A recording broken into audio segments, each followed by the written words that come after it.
उत्तराखंड में आप एक से एक बढ़कर जगहों में घूमे होंगे, लेकिन कभी आपने ऐसी जगह को देखा है जहां से सीधा स्वर्ग का रास्ता दिखता हो या फिर खूबसूरत नजारा आपको मंत्रमुग्ध कर देता हो?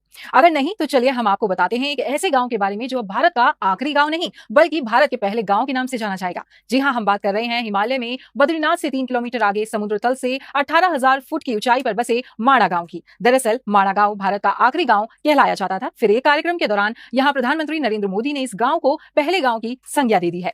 भारत चीन सीमा से लगे इस गांव का आध्यात्मिक महत्व तो है ही, बल्कि अनूठी परंपराएं भी माणा गांव को खास बनाती हैं। माणा के आसपास कई देखने लायक जगह मौजूद हैं, जिनमें व्यास गुफा, गणेश गुफा, सरस्वती मंदिर, भीमपुल, वसुधारा मुख्य है। माणा आने पर हो जाती है गरीबी दूर।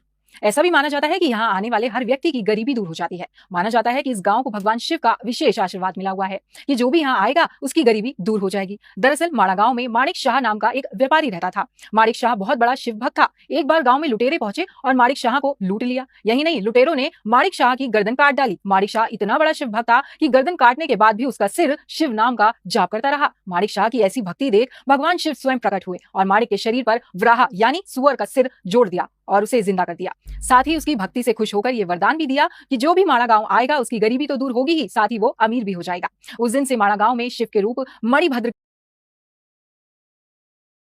की पूजा होती है। ये एक बड़ी वजह है कि यहाँ हर साल बड़ी संख्या में लोग घूमने के लिए आते हैं।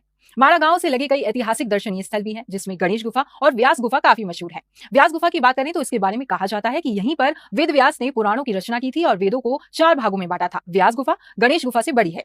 इस शिला पर प्राकृत भाषा में वेदों का अर्थ लिखा गया है। इसके पास भीमपुल भी है। कहा जाता है कि पांडव इसी मार्ग से होते हुए स्वर्ग की ओर गए थे। चारों धामों में भी सबसे पवित्र है ये गांव।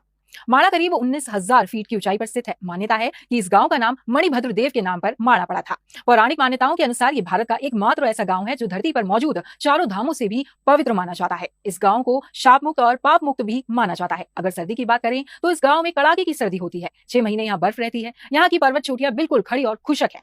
सर्दियां शुरू होने से पहले यहाँ रहने वाले ग्रामीण निचले इलाकों में बसे गांव में अपना बसेरा जमाते हैं। यहाँ का एकमात्र इंटर कॉलेज 6 महीने माणा में और 6 महीने चमोली में चलाया जाता है। हैरानी की बात तो ये है कि इतनी ठंड के बावजूद भी यहाँ की जमीन बंजर नहीं है। बता दें कि अप्रैल से मई में यहाँ की हरियाली देखने लायक होती है। यहाँ की मिट्टी आलू की खेती के लिए सबसे अच्छी मानी जाती है। जौ प्रमुख फसलों में से भी एक है यहाँ। इनके अलावा यहाँ भोजपत्र भी बड़ी संख्या में पाए जाते हैं।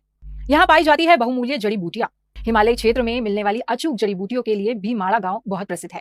यहाँ मिलने वाली कुछ उपयोगी जड़ी बूटियों में बाल छड़ी है, जो बालों में रूसी खत्म करने और उन्हें स्वस्थ रखने के काम आती है। इसके अलावा खोया भी यहाँ पाया जाता है, जिसकी पत्तियों से सब्जी बनाकर खाने से पेट बिल्कुल साफ हो जाता है। भारत तिब्बत सीमा सुरक्षा बल का बेस। इतना ही नहीं, माणा में भारत तिब्बत सीमा सुरक्षा बल का बेस भी है। सभी के घरों में बिजली भी है और सभी को गैस कनेक्शन भी दिए गए हैं। ये गांव शब्दों से परे भव्य है और रोमांच के दीवाने लोगों को कई दिलचस्प गतिविधियां प्रदान करता है। इतना ही नहीं, इसे भारत में ट्रैकिंग के लिए भी सबसे अच्छे स्थानों में से एक माना जाता है।